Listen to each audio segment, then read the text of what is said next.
আশীষ করো। তোমার পবিত্র ও মহাশক্তি সমস্ত বচনের দ্বারা আমাদের আশীষ করো।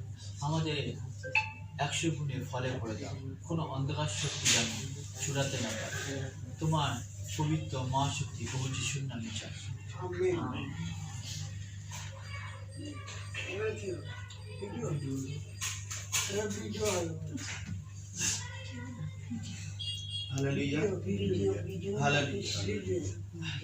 মতি 4:16 আজ প্রভু বেচন আমাকে দিয়েছে আপনাদের বলার জন্য, যেন এই বেচনের দ্বারা সকলকে আশীর্বাদ করে পরমেশ্বর।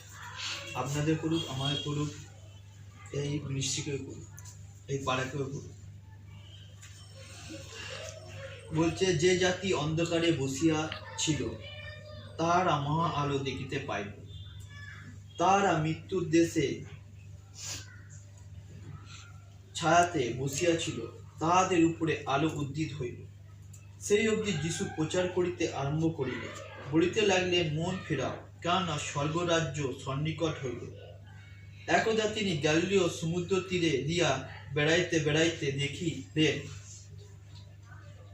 দুই ভ্রাতা সিমন, তাহাকে পিতর বলে, ও তাহার ভ্রাতা আনন্দ সমুদ্র জাল ফেলিতেছে, কারণ তাহারা মৎস্যধারী ছিলেন। তিনি তাহাদিগকে কহিলেন, আমার পশ্চাৎ আইসো, আমি তোমাদিগকে মানুষধারী করিব। আর তখন তাহারা জাল পরিত্যাগ করিয়া তাহার পশ্চাৎগামী হইল।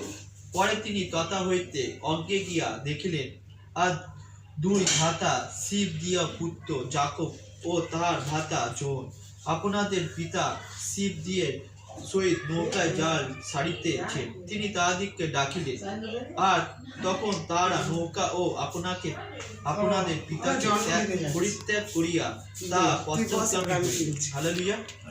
পরে যীশু সমুদ্রে গ্যালিলীয় ভ্রমণ করিতে লাগলেন। তিনি লোকদের সমাজকে উপদেশ দিলেন, রাজ্যে সুসমাচার প্রচার করিলেন, এবং লোকদের সর্বপ্রকার রোগ ও সর্বপ্রকার পীড়া ভালো করিলেন। হালেলুয়া।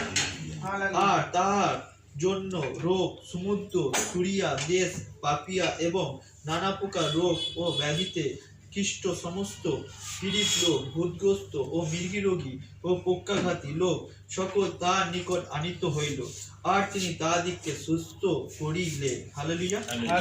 আর গ্যালিলীয়, দ্বীপাপল্লী, যেরুশালেমে, জিহুদিয়া ও যর্দনের পরাৎপরে হইতে বিস্তর লোক তাহার পশ্চাৎপথে গমন করিলেন। হালেলুয়া।